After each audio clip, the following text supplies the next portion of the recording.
दूसरी उदासी, दक्षिण दिशा।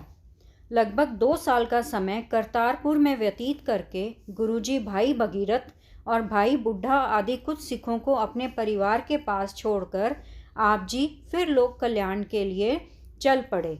इस उदासी में आप जी के पांव में पादुकाएं, हाथ में डंडा, कमर पर रस्से लपेटे हुए थे और माथे पर टीका लगाया हुआ था। सरसा के पीर के साथ चर्चा। करतारपुर से चलकर गुरुजी सुल्तानपुर बीबी नानकी जी के पास आए और यहाँ मेल मिलाप की खुशियाँ करके फिर बठिंडा और बटनेर आदि नगरों के रास्ते सरसे पहुँच गए। उस समय सरसा मुसलमान पीरों का प्रसिद्ध ठिकाना था। पीरों ने पूछा, संत जी, तप करना अच्छा है कि नहीं? तो गुरुजी ने कहा, अगर मन विकारी हो और शरीर के बल करके विकार करता हो तो शरीर को निर्बल करके मन को शुद्ध बनाने के लिए तप करना ठीक है। अगर मन और शरीर दोनों शुद्ध हों, कोई विकार न करता हो तो नाम स्मरण करना चाहिए। यह तपों सिर्फ तप है। पीरों ने कहा, आप हमारे साथ भोरे में बैठकर 40 दिन का तप करें, फिर हम देखेंगे कि आप में तप करने की शक्ति है कि नहीं। तब गुरुजी ने और ख्वाजा रोशनदीन आदि 5 पीरों के साथ 40 दिन का चिला काटने के लिए अलग अलग भोरों में बैठ गए। पीरों ने जौ के दाने और पानी का सेवन करके 40 दिन काटे, मगर गुरुजी निराहार नाम स्मरण में बैठ गए। 40 दिनों के पश्चात जब पीर और गुरुजी बाहर आए तो पीरों के शरीर शिथिल और चेहरे मुरझाए हुए थे, मगर गुरुजी का शरीर पहले जैसा और चेहरा चढ़ती कला में थे। इस तरह गुरुजी का तेज तप देखकर पीरों ने गुरुजी को नमस्कार किया और उन्होंने आप जी के सिद्धांत को स्वीकार किया।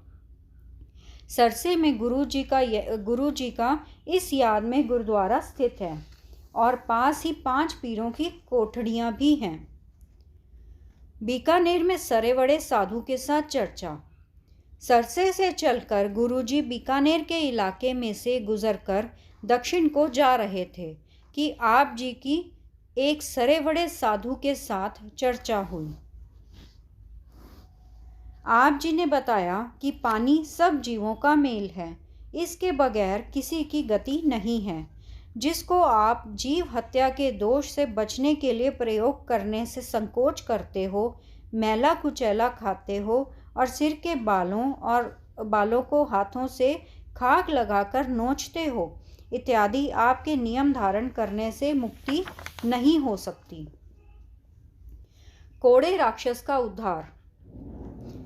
इससे आगे आप विंध्याचल के दक्षिणी जंगलों में रहने वाले एक आदमखोर भील कोड़े के पास गए। कोड़ा मर्दाने को तेल में तलकर खाने लगा था, परंतु समय पर पहुंचकर गुरु जी ने मर्दाने की रक्षा की और कोड़े को धर्म की कृत करके खाना, जीवों पर दया करनी और नाम स्मरण का उपदेश देकर दैत्य जीवन से देवता जीवन वाला बना दिया।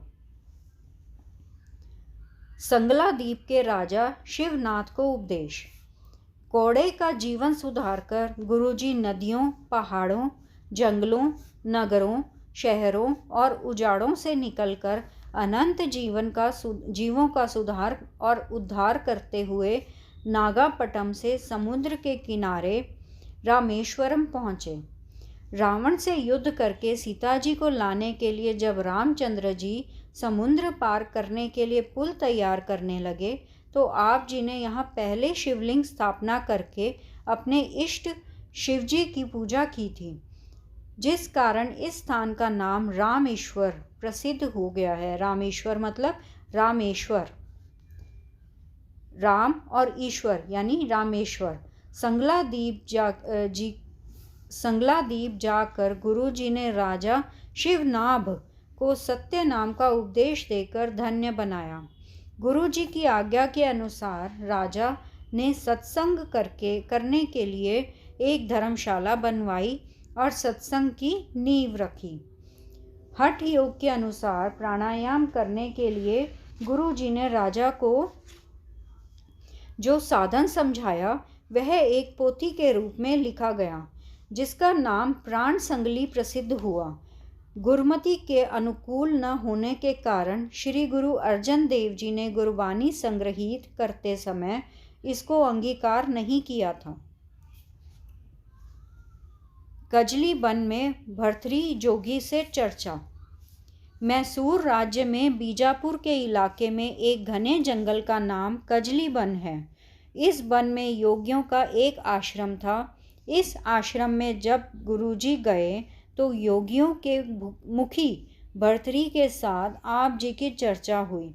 जब भर्तृ ने कहा आप योग धारण कर लो, तो आप जी ने कहा आपके हठ और योग से शरीर को कष्ट होता है, जिसलिए मन इससे भागता है, टिकता नहीं, और मन के न टिकने से परमत्व की प्राप्ति नहीं होती। मगर हम अपनी लिव करतार से लगाए रखते हैं, जिसलिए शरीर को कष्ट नहीं होता और मन सदा आनंदमय और टिका रहता है। यह हमारा सहज योग है, जिसको हम सदा ही धारण किए रखते हैं।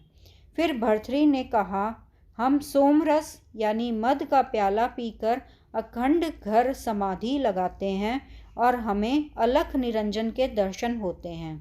तो गुरुजी ने कहा हम नाम रस का प्याला पीकर सदा ही मतवाले रहते हैं और हमारी रात दिन लिव लगी रहती है। इस प्रथाएं आप जी ने इस शब्द के द्वारा अपने मद के प्याले और उसको पी कर मतवाले रहने का उल्लेख किया है। हे भर्तृ, गुरुजी ने कहा परमात्मा के यशगान में लगा हुआ सदा ही योगी है, वह अपना जन्म निष्फल नहीं गवाता। ऐसा मस्त हुआ पुरुष अपने आत्मा स्वरूप दर्शन रूपी अमृत को धारण करता है। भर्तृ ने सच्चे मद का प्याला, सहज समाधि और नित्य दर्शन का निर्णय सुनकर गुरुजी को नमस्कार किया। फिर भर्तृ के साथ दूसरे योगियों ने कहा कि गृहस्थ को त्याग कर योग साधना के द्वारा ही प्रभु की प्राप्ति हो सकती है। गुरुजी ने कथन किया, हे योगी, जो पुरुष अपनी ईमानदारी की कृत करके अपनी निर्वाह करता है और उससे ज़रूरतमंदों को भी यथाशक्ति देता है, प्रेमा भक्ति के द्वारा मन को परमात्मा के स्मरण में लगाए रखता है, उसको गृहस्थ में ही प्रभु की प्राप्ति हो जाती है। इस तरह के प्रश्न उत्तरों की चर्चा करके गुरुजी आगे चल पड़े। बहावलपुर उच्च के पीर के साथ चर्चा। कजली वन से चलकर गुरुजी समुद्र के पश्चिमी तट के साथ साथ मालाबार, गुजरात, बम्बई आदि इलाकों में सत्य नाम का प्रचार करते हुए सिंध में उच्च के पीरों के पास बहावपुर आए। पीर बहावलदीन रिद्धियों, सिद्धियों और करामातों में यकीन रखता था। गुरुजी ने कहा कि पीर जी, इन करामातों से लोगों को भ्रमा कर माया इकट्ठी करना और अपनी पूजा मान्यता करवानी उपयुक्त नहीं है। यह माया मुर्दा है, मुर्दा खाना नीचों का काम है और आप प्रभु की भक्ति करने वाले हंस हो। परमात्मा के नाम मोती को खाकर तृप्त रहना चाहिए। ऐसे सत्य वचन सुनकर वे गुरुजी के श्रद्धालु हो गए। यहाँ से चलकर गुरुजी बीबी नानकी को सुल्तानपुर मिलकर करतारपुर परिवार पास पहुँच गए। यह थी दूसरी उदासी। ये दूसरी उदासी कहाँ पर थी? ये थी दक्षिण दिशा की। अब अगली वीडियो में हम करेंगे तीसरी उदासी उत्तर दिशा की।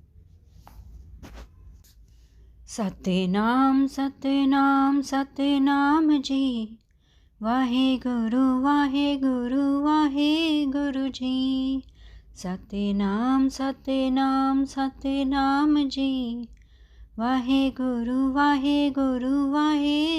जी। वाहे गुरु, तेरा शुक्र है, शुक्र है, शुक्र है तेरा दात्या, तेरा शुक्र है।